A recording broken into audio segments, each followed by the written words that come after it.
Well, Barb, this was kind of a comeback to MMA for you. So now that the tough experience is in the rearview mirror, how did you feel about the whole process?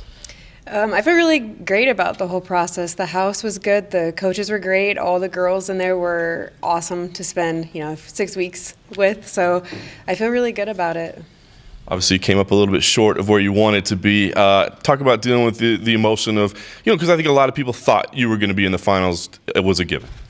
I mean, I took 3 years off, and the sport evolves rapidly. So in 3 years, I wasn't necessarily sure where I was going to fall with the girls. So making it as far as I did in the house, I thought was a success, especially after a long break and, only really having a couple weeks to get ready. I honestly started training when, training hard when the show was announced. So I felt like a long break and a short duration to get ready for it. I was pretty happy with where I ended up.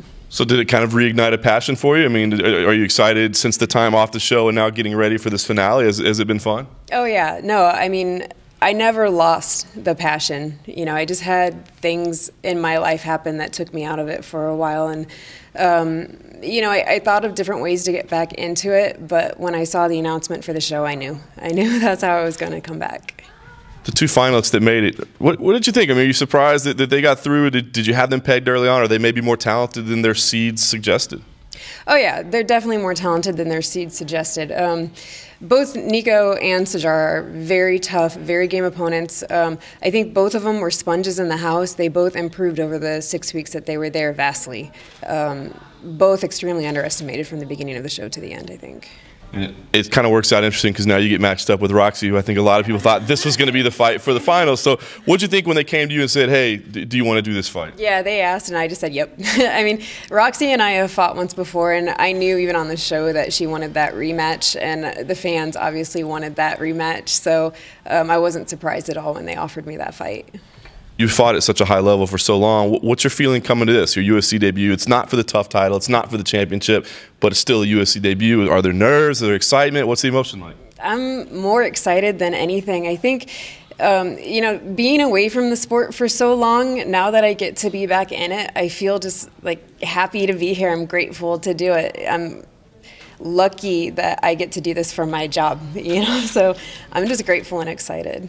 And last thing for me, and I don't want to look too far ahead, but I mean, if you win this fight, do you feel like, hey, that was supposed to be my title to begin with, I get the winner? I would love that. I'm not going to tell them how to do their jobs, but if they want to put me there, I'm more than happy to take that shot for sure.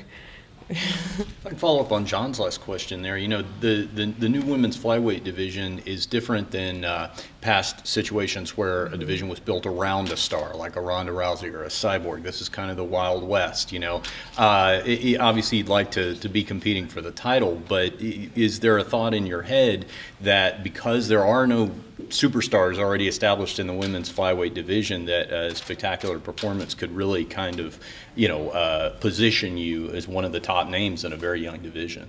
Sure, yeah. I mean, I feel like in the 125 division, even though I've been away, I still have a pretty good name for this division. And, if I continue to put on good fights and good performances, I think I'll remain at the top. I don't know how much you might have followed the Ultimate Fighter series over the years, but, especially in the early years, it was known for the young people coming in and making the mistakes and all that kind of stuff. You come at it from the other end, the seasoned veteran and all that sort of thing.